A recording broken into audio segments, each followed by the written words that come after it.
Hi again, so we'll start with Scotland tonight with head coach Gregor Townsend and captain Jamie Ritchie. First question, please. Juste ici. What went wrong? What went wrong? Well, conceded a lot of points in the first half, which made it very difficult to win the game. I think the early try wasn't really a factor, because for the next 15-20 minutes we put some good rugby together, but we didn't have any points on the board. But the tries before half time, which we'll obviously look at and go, if we could have defended better, but I've got to give credit to Ireland. They executed very well and the game went away from us. In the second half, I was really proud of the effort, the display, the intent to not let the score become a bigger one and actually come back and show who we were in attack. Next question, please. Merci. Gregor, were you disappointed Finn didn't go for the posts in those 3 opportunities in the first half? No. I think if you saw the scoreline, 3 points wouldn't have helped us. So we just needed to convert when we had the opportunities of line out. I think we got close to the try line a couple of occasions and we didn't turn that pressure into 5 or 7 points, and we would have needed 5 or 7 points the way Ireland were playing.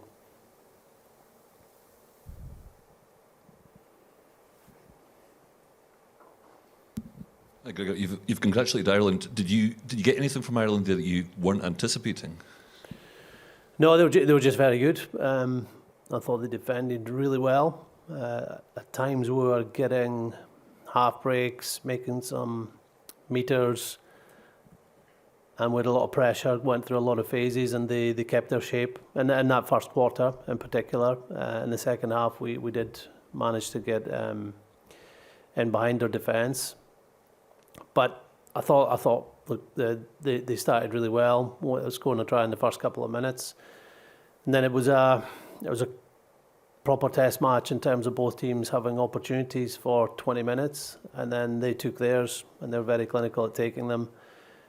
They're the best in the world for a reason. Probably the thing that stands out from an attacking perspective is when you give them entries into the 22, they're very good at coming away with points, and they showed that again tonight. Juste devant, merci. One for Jamie. Gregor said there that he's praised the players for the effort and determination shown. How disappointing is it that there's nothing beyond that in terms of technical stuff and what you wanted to be out there tonight? It was probably more the conversions that the conversion of our opportunity that we were disappointed with the most. Like, I can't fault the effort of the boys either. I thought we played pretty well. Like I say, we created opportunity, we just didn't take them. So yeah, we need to be better at that, and I give full credit to Ireland as well. They were the better team. Oui, juste devant ici, merci. Gregor, does this feel like a wake-up call about where Scottish rugby is compared to the really top teams on the big days? Well, yeah, obviously it's a very disappointing result that we've gone out of the World Cup playing the #1 team in the world, and they were well ahead at half time, but we played the #2 team in the world in their opening game, and it was a close game. We've played France, who are the favourites for the World Cup. So no, I think in isolation it's a really disappointing defeat against a very good side that we believed that we had the ability to beat. But they were the better team tonight. They were excellent, probably the best I've seen them play. So yeah, it's probably where we are and where they are in terms of their rankings, and why they're, I'd imagine now, the favourites for the World Cup, but certainly one of the 2 favourites. Juste.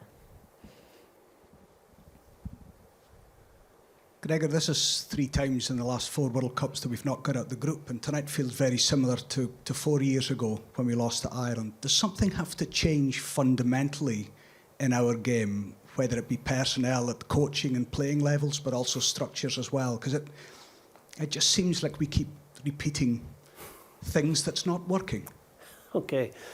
Yeah, we've gone out to the World Cup. I think you've got to look at each World Cup differently. We were drawn with the number 1 and number 2 team in the world at the start of this World Cup, and we lost to them both. We've never beaten a team ranked above us in any World Cup we've played in. So you may have to go all the way back to 1987 to ask, can we do better? And we certainly have to do better. And the responsibility is mine. We believed that we could get out of this pool. We still believe that after losing to South Africa, and the response the players showed in training and the 2 games we played gave us an opportunity tonight, which we didn't take, Ireland took. And they're a better team than us on tonight's performance, and I think that's the 17th win in a row, so they're clearly been a better team over the last couple of years. Now, if we can get on the journey they've been on over the last few years, then great. But it's easy saying that. It's another thing doing it. But you become a better team for defeats as well as victories. And we've got to make sure that this defeat makes us a better team for the Six Nations that come up, and also for the next World Cup. But I think the Six Nations is much more relevant than the next World Cup. Next. Wait. Hi, Gregor. You see the waves of players coming through the system in Ireland, France, or maybe other countries as well. We don't seem to be getting that in Scotland.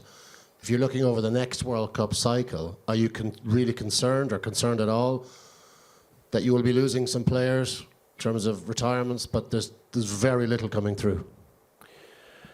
At a young level, that's right.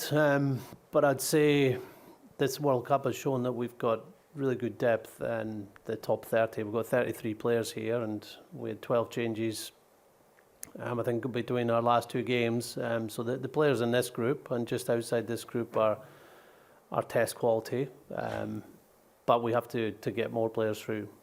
The way Irish rugby is set up, they could dominate world rugby for the next 5-10 years, because they're number 1 team in the world, and they've got a pro rugby system that is very strong, and they've got an age group system that's very strong. So that should continue for them. We've got to do better. This group of players have got to 5th in the world, which is the best we've ever been in terms of the Scotland national team. But we know we have to make sure that continues, not for the next couple of years, but for the next 10 years. Next, please. Yes. Yes. Jamie, you went off quite early. What was the injury and what happened? It happened pretty early on in the game.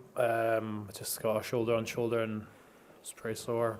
Tried to play on and just felt like I wouldn't be helping the team if I continued to play on and not able to do certain things like lifting in the line and things like that. So came off. It's just a shoulder. Mic, please. Can you use the mic, please? Même personne. No, Merci. it wasn't. It's just for translation. Thank you. Okay, last 2 questions, please. Or, yeah.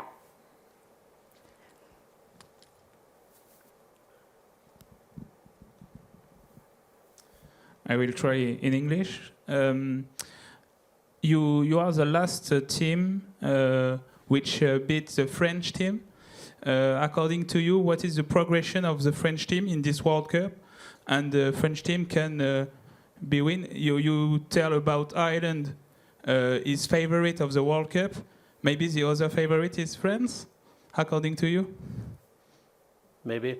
I think those quarterfinals are going to be very difficult to predict, because New Zealand are playing outstanding rugby.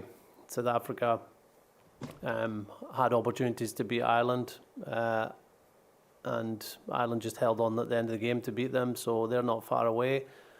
We're number 2 team in the world, and obviously France are on great form. what their display last night. So the 4 strongest teams, I believe, the 4 teams that are ranked in the top 4 in the world are all going to play each other. So it's very hard to predict. If Ireland play like that, they'll be difficult to beat. But I've been very impressed with New Zealand, South Africa and France over the last couple of weeks too. One last question.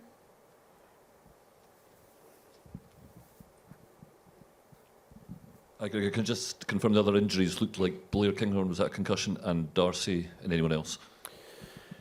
Yeah, Blair, I think hit someone's knee accidentally. So he got, I think it was independent. Doctor had noticed that, so he failed his HIA and still has symptoms. So it was the right thing that that was spotted and he was removed from the field. Darcy had a hip flexor that was causing him a bit of trouble. Felt he couldn't run at top speed, so he came off. I believe everybody else is okay. Okay. Thank you very much. Thank you. Thanks.